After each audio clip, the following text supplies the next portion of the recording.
The message arrived on December 10th, while I was in a video conference with our development team in Bangalore. I was reviewing the latest iteration of our AI-powered financial analytics platform when my phone buzzed on the desk. I glanced at the screen during a brief pause in the presentation. Family group chat. Mom. Mom, need to talk about Christmas plans. I muted my mic and kept listening to the presentation while watching the chat unfold. Mom, Brandon and Isabel want to host at our house this year. Her parents are flying in from Connecticut. Very prestigious family. Her father is a partner at a law firm. Brandon, my younger brother, it's going to be pretty formal. Isabel's family is used to a certain standard.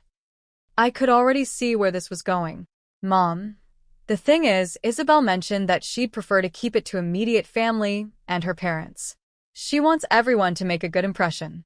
The three dots appeared and disappeared several times. I waited. Mom, Sophie, maybe it would be better if you skipped Christmas this year. Brandon and Isabel are really trying to impress her family, and you know how you are. I stared at the screen. Brandon, no offense, sis, but Isabel thinks you might not fit the vibe. You're kind of casual. Her family is very polished.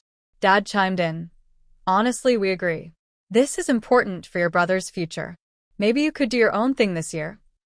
I read the messages 3 times. The presentation ended. My team was waiting for feedback. I unmuted. Excellent work, everyone. Let's proceed to beta testing. Rajesh, send me the deployment timeline by end of day. I closed the laptop and picked up my phone. Me? Understood. I muted the family chat and returned to work. 20 minutes later, my assistant knocked on my office door at Technova's headquarters. Sophie, the Forbes photographer will be here at 2 for the cover shoot. Hair and makeup are setting up in the conference room. I checked my watch. Perfect. And the interview? Scheduled for 4 p.m. They want to focus on the Series C funding and your vision for democratizing financial technology. Great. Thanks, Michelle. After she left, I looked out at the San Francisco skyline and smiled. My family thought I'd embarrass them at Christmas. Forbes thought I was worth putting on their cover. Brandon and I had never been particularly close, but we'd been civil growing up. He was 3 years younger, and we'd simply existed in different worlds. He'd always been my parents' favorite. Not because he was smarter or kinder or more ambitious, just because he fit the mold they understood. Traditional career path, traditional relationship, traditional life goals. Brandon had gone to a good state school, gotten a degree in business administration, and landed a job as a marketing manager at a mid-sized pharmaceutical company. He made about $90,000 a year. Solid. Respectable. Safe. He'd met Isabel 6 months ago at a networking event. She worked in pharmaceutical sales, came from old money in Connecticut, and had very specific ideas about class and presentation. My parents had been immediately enamored with her. She was polished, sophisticated, conventionally attractive. She wore designer clothes, spoke eloquently about wine, and had gone to an elite private college. Finally, my mother had said, someone who can elevate this family's image. I'd met Isabel exactly once, at Brandon's birthday dinner 2 months ago. She'd looked me up and down, taking in my jeans, simple sweater, and minimal makeup, and smiled tightly. So, you're the sister. Brandon mentioned you work in computers? Software development, yes. How interesting. I could never understand all that technical stuff. I'm much more of a people person. She'd spent the rest of the dinner talking about her family's summer home in the Hamptons and her sorority's charity galas. My mother had hung on every word. I'd excused myself early, citing a work deadline. Because I did have a deadline. I was 3 weeks away from closing a Series C funding round that would value my company at $1.2 billion. What my family didn't know, what they'd never bothered to ask about, was what I actually did in computers. They knew I was a software developer. They knew I worked in San Francisco. They assumed I was a mid-level programmer at some tech company, making decent money but nothing extraordinary. They had no idea I was the founder and CEO of Technova, a financial technology company that was revolutionizing how small businesses manage their finances. I'd started Technova 6 years ago after working as a software engineer at a major bank. I'd seen how expensive and complicated financial management tools were for small businesses. Most couldn't afford enterprise software, so they used spreadsheets or outdated systems. I'd built a platform that used AI and machine learning to provide sophisticated financial analytics, forecasting, and management tools at a fraction of the cost. We served over 50,000 small businesses across North America. Our first funding round had been modest, $2 million from angel investors. But we'd grown fast. Really fast. Last year's revenue was $87 million. We had 240 employees across 3 offices. I'd been featured in TechCrunch, Bloomberg, and Business Insider. And now Forbes wanted me on their cover for their 30 Under 30 issue. I was 29 years old, and my company was worth $1.2 billion after the Series C round closed. My personal equity was worth approximately $380 million. I lived simply, a nice but not ostentatious condo in the Mission District, drove a Tesla Model 3, wore jeans and hoodies most days because that was the tech industry culture. I didn't flaunt my wealth because I was too busy building something that mattered. My family had interpreted all of this as lack of success. They'd never asked about my company. They'd never asked about my role. When I tried to explain what Technova did, their eyes glazed over. "That's nice, honey," my mother had said once. "But when are you going to settle down and think about marriage? You can't code forever." Brandon had been more direct. "You know, sis, I could probably get you an interview at my company. The pay's not tech level, but it's stable. More respectable than startup culture." They thought I needed career advice. I was about to close a $1 billion funding round. The Forbes photographer arrived at exactly 2 p.m. His assistant set up lights in our main conference room, the one with floor-to-ceiling windows overlooking the city. Our head of PR had arranged everything: the backdrop, the styling, the messaging. The photographer reviewed the shot list. "We want power and approachability. You're disrupting finance, but you're also this young woman who built something from nothing. That's the story." Hair and makeup took 40 minutes. They kept my look natural. Minimal makeup, hair straightened and polished but not overdone. Professional but not stuffy. The stylist had broad options: blazers, dresses, a leather jacket. We settled on a fitted black blazer over a simple white tee, dark jeans, and heels. Tech CEO meets Forbes cover. The shoot took 2 hours. Different poses, different backgrounds, different energy. "Think about what you've built," the photographer said. "Think about the impact. Let me see that pride." I thought about 50,000 small businesses that could now afford sophisticated financial tools.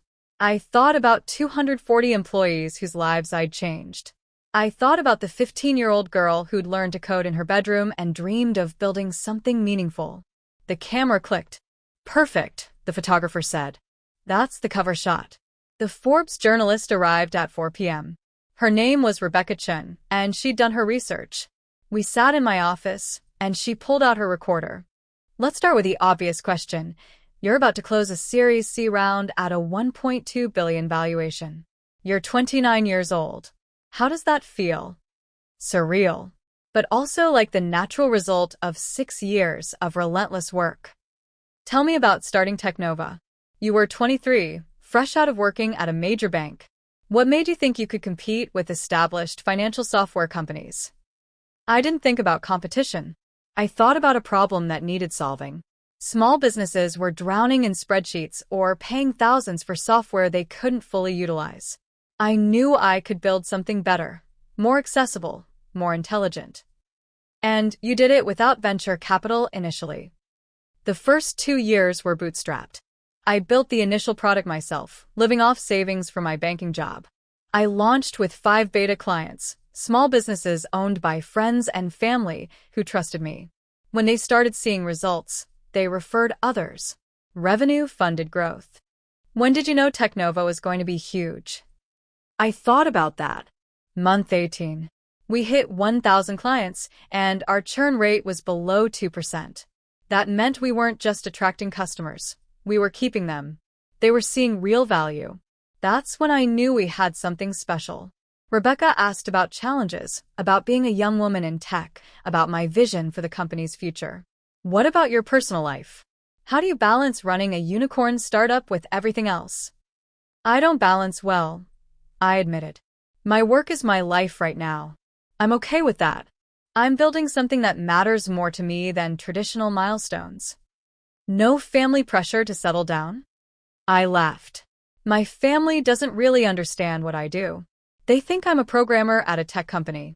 They don't know about Technova's valuation or growth or any of it. Rebecca's eyebrows rose. They don't know you're about to be on the Forbes cover? No. And I'm not planning to tell them. They'll find out when everyone else does. That's quite a surprise. They're full of surprises for me, too. I didn't elaborate, but Rebecca seemed to sense there was a story there. The week before Christmas, the family group chat continued its planning.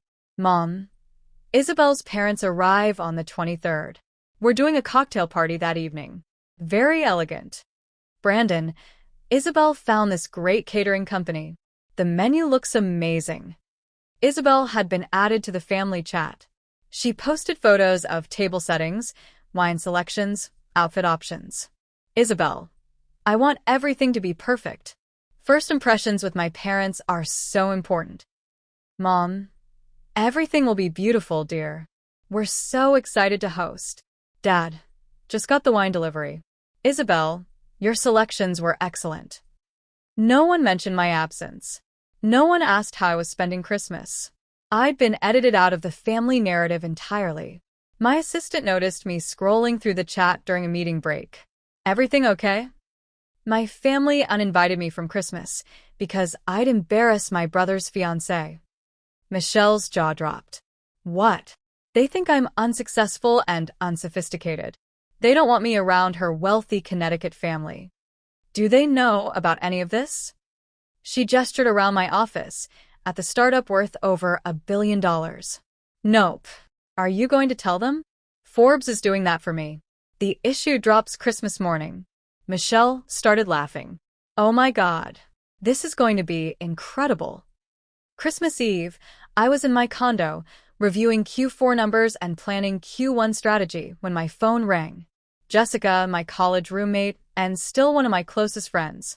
Please tell me you're not working on Christmas Eve. I'm just reviewing some reports. Sophie, come on. It's Christmas Eve. Even tech CEOs are allowed to take a break. I'm taking tomorrow off, I pointed out. To do what? Sit alone in your apartment while your family has their fancy Christmas without you. I told Jessica about being uninvited. She'd been furious on my behalf. I've seen Jess. Really? Come to my parents' house tomorrow. You know you're always welcome. My mom would love to see you. I appreciate that. But I'm okay. I have plans. What plans? Watching my family's reaction when Forbes hits newsstands. Jessica laughed. You're terrible. I love it. You're really not going to warn them. Why would I? They didn't warn me before uninviting me from Christmas. Fair point. Send me screenshots of the messages. I want to see this unfold in real time. After we hung up, I looked at the advanced copy of Forbes that had been messengered to me earlier that day. There I was on the cover. Professional. Powerful. Confident. The headline. Sophie Martinez, the 29-year-old CEO democratizing finance. The subhead. How a self-taught programmer built a billion-dollar company that's changing how small businesses manage money. Inside, a 6-page spread with photos from the shoot and excerpts from the interview. They'd included a timeline of Technova's growth, quotes from clients, and commentary from industry analysts calling us the most exciting fintech company of the decade. There was a fact box with key information.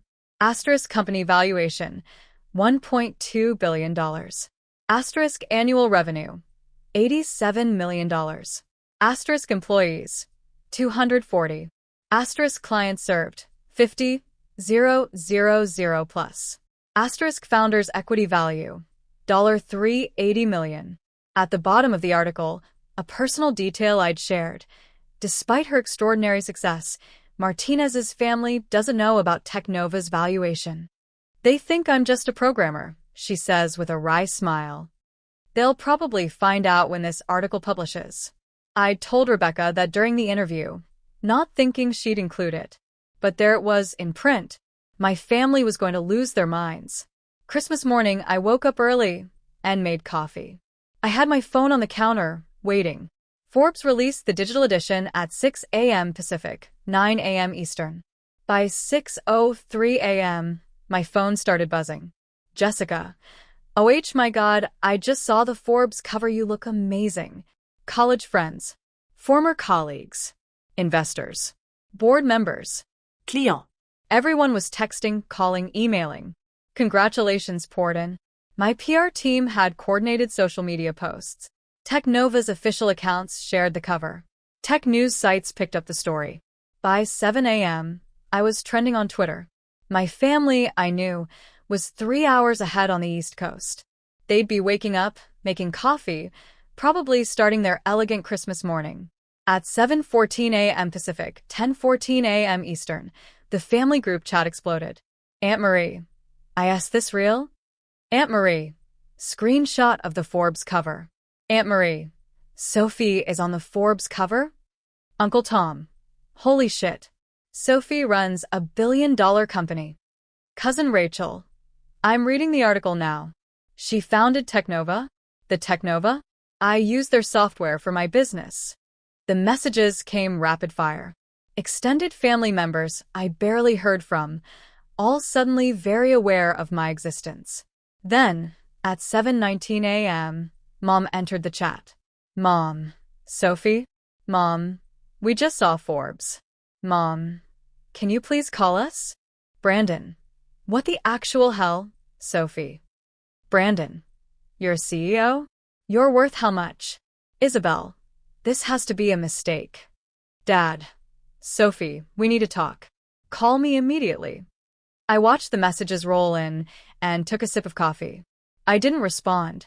At 7:47 a.m., my phone rang. Mom. I let it go to voicemail. It rang again. Dad. Voicemail. Brandon. Voicemail. They called 17 times in the next hour. I turned my phone on Do Not Disturb and went for a run. When I got back from my run, I had 43 voicemails. I showered, made breakfast, and settled in to listen. Mom's first message, 7:21 a.m. Sophie, what is going on? There's a Forbes magazine with your face on it. It says you run a billion-dollar company. This doesn't make any sense. Call me back immediately. Brandon, 7:33 a.m. Sis, I just read the entire Forbes article. You founded Technova? You're worth $380 million? And you never told us? What the hell? Dad, 7:41 a.m. Sophie, your mother is very upset. We're all very confused. We thought you were a software developer. Now we're reading that you're some kind of tech mogul? This is very embarrassing for us. Everyone is asking questions we can't answer. Isabel, 7:52 a.m. Sophie, it's Isabel. I don't know what to say. Brandon told me you worked in computers. He didn't mention you owned a major company. This is very awkward. The messages continued. Shock. Confusion. Embarrassment. Then, around 9 a.m., the tone shifted. Mom, 9:14 a.m. Sweetheart, I've been reading more about your company. It's very impressive. We had no idea you'd accomplished so much. We should talk about this. Maybe you could come over today after all? Isabel's parents would love to meet you. Brandon, 9:37 a.m. Sophie, look, I'm sorry about the whole Christmas thing. Obviously, we didn't understand what you do. You should definitely come today. Isabel's parents are fascinated by the Forbes article. Her dad wants to meet you. Dad, 10:02 a.m. Sophie, we're very proud of you.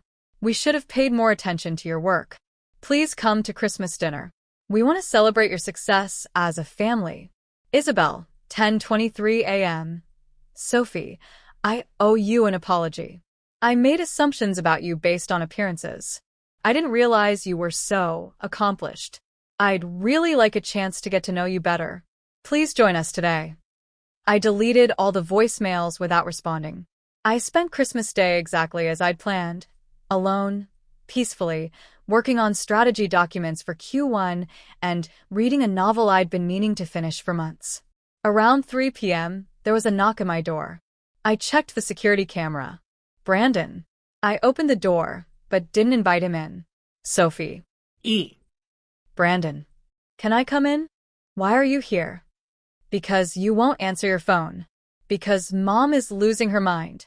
Because I need to talk to my sister. I stepped aside and let him enter. He walked into my condo and stopped, looking around. It was nice, modern, spacious, with a stunning view of the city. Not ostentatious, but clearly expensive. Wow. This place is worth about $2.3 million. I finished. I bought it 3 years ago. He sat down on my couch without being invited. He looked exhausted. I fucked up, he said quietly. Yes, you did. I should have known. I should have asked about your work, your company, your life. I assumed. You assumed I was unsuccessful because I don't dress like Isabel or talk about expensive things. You let your fiancé judge me. You let Mom and Dad exclude me from Christmas. And you agreed that I'd embarrass you. I know. And now you're here, because Forbes put me on their cover and suddenly I'm worth knowing. He flinched. That's not fair. It's completely fair. If Forbes hadn't published that article, would you be here? Would you have ever asked about Technova or what I'm building or why I care about it? He didn't answer. That's what I thought. Sophie, I'm sorry. Really sorry. Not because you're on Forbes, but because I was a shitty brother. I dismissed you. I let Isabel dismiss you. I prioritized impressing her family over including my own sister. Why? Because it was easier. Isabel's family has money and connections, and this whole world I wanted to be part of.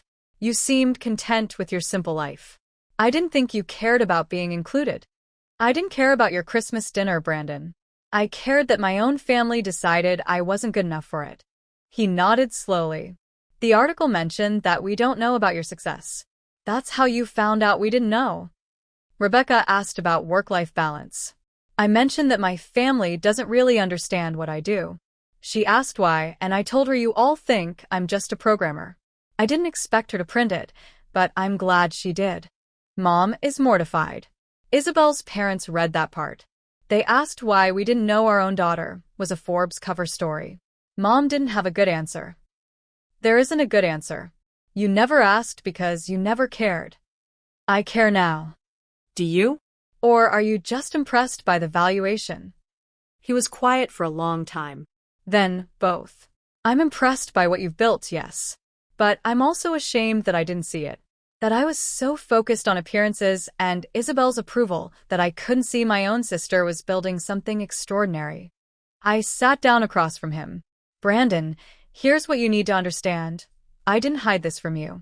I tried to tell you about Technova when we launched. You weren't interested.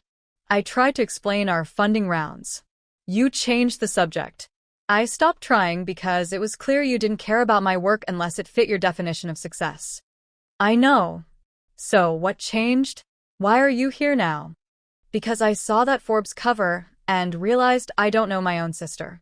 Because Isabel's father, this Yale-educated managing partner, spent an hour reading about your company and asking me questions I couldn't answer. Because I looked like an idiot who didn't know his sister runs a billion-dollar company. So you're here because you were embarrassed. I'm here because I want to fix this. I want to know you, the real you, not the version I created in my head. I studied his face. He looked genuine, tired, ashamed, but genuine. This isn't going to be fixed with one conversation, Brandon. I know. And I'm not coming to Christmas dinner to perform for Isabel's parents. I'm not going to be your show pony now that you've decided I'm impressive. I wouldn't ask you to. Then were you asking? For a chance. Not today, not even this week. But eventually. A chance to be a real brother. To understand what you're building and why it matters. To support you the way I should have all along. I thought about it. I'll think about it. He nodded and stood. That's more than I deserve. Thank you. At the door, he turned back. For what it's worth, the Forbes article is incredible. What you've built is incredible. I should have known that before Forbes told me. Yes, you should have. After he left, I sat in my condo, looking out at the city. My phone buzzed with a text from Jessica. Did you read the messages in the family chat? Your mom is having a full meltdown. I opened the chat. I'd muted it, but now I scrolled through. 217 new messages. Extended family members congratulating me, asking questions, expressing shock, and my immediate family desperately trying to save face. Mom, we've always been so proud of Sophie. She's always been driven and brilliant. Aunt Marie. Really? Because you uninvited her from Christmas yesterday. Mom, that was a misunderstanding. We wanted her to enjoy a relaxing holiday instead of our chaos. Brandon, let's just say we made a mistake. We're working on fixing it. Isabel, I think there's been a lot of miscommunication. I'm looking forward to getting to know Sophie better. Cousin Rachel, miscommunication? You literally told her she'd embarrass you. I closed the chat without responding. The week after Christmas, Technova's office reopened. I threw myself back into work. The Forbes article had brought unprecedented attention. We were flooded with investment inquiries, partnership requests, and media interview requests. Our client acquisition rate jumped 30%. My PR team was managing dozens of interview requests. TechCrunch wanted a follow-up. Bloomberg wanted me on their podcast. CNN reached out about a segment on young tech entrepreneurs. In the middle of this chaos, my assistant buzzed me. Sophie, your mother is here. I sighed. Does she have an appointment? No. But she says she'll wait as long as it takes. How long has she been there? 2 hours. I checked my calendar. I had 30 minutes before my next meeting. Send her up. My mother walked into my office and stopped, staring around. The Forbes cover was framed on my wall, alongside articles from TechCrunch and Bloomberg, awards from industry groups, photos of the team at company milestones. This is quite an office, she said quietly. Thank you. I didn't know you had all of this. You never ask. She sat down without being invited. She looked older than I remembered. Tired. I came to apologize. Properly. Okay. I failed you, Sophie. I was so focused on Brandon and his life, on Isabel and her family, on maintaining this image of our family, that I didn't see what you were building. I dismissed your work because I didn't understand it. I excluded you from Christmas because I was more concerned with impressing Isabel's family than including my own daughter. Yes, you did all of those things. I don't have an excuse. I was shallow and status-obsessed, and I took you for granted.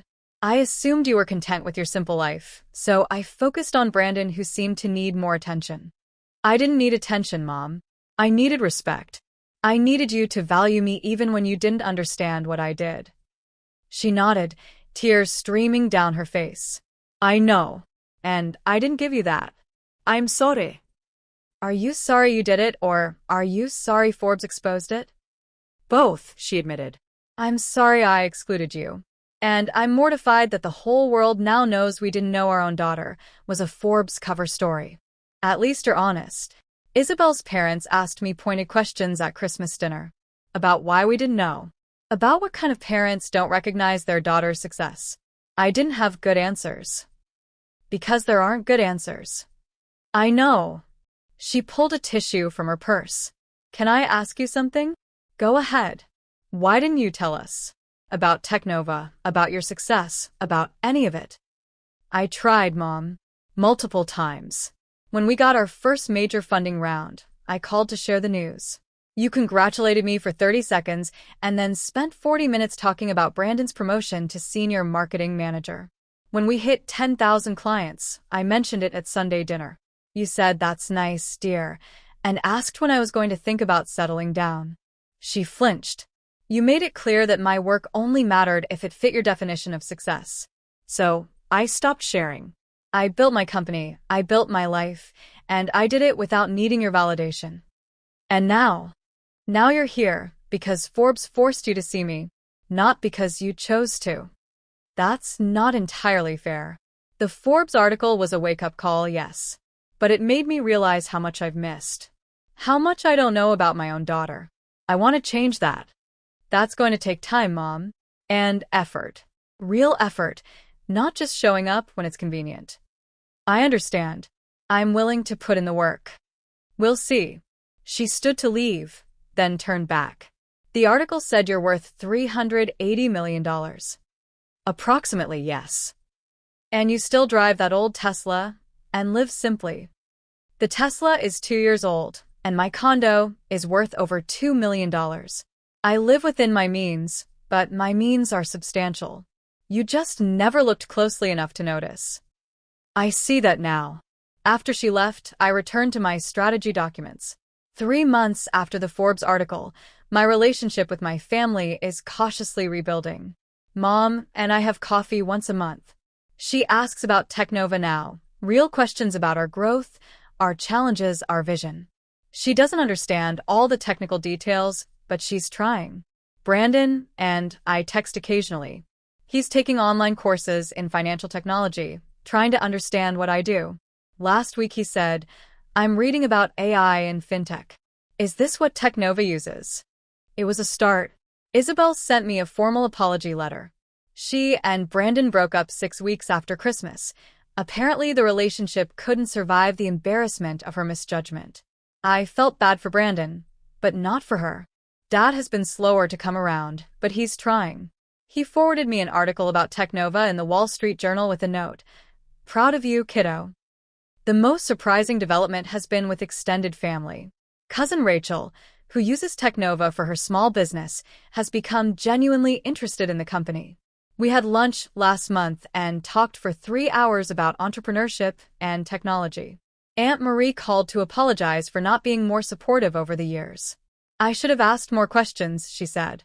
"I should have seen what you were building." Forbes led to more opportunities. I was invited to speak at tech conferences, to join advisory boards, to mentor young entrepreneurs.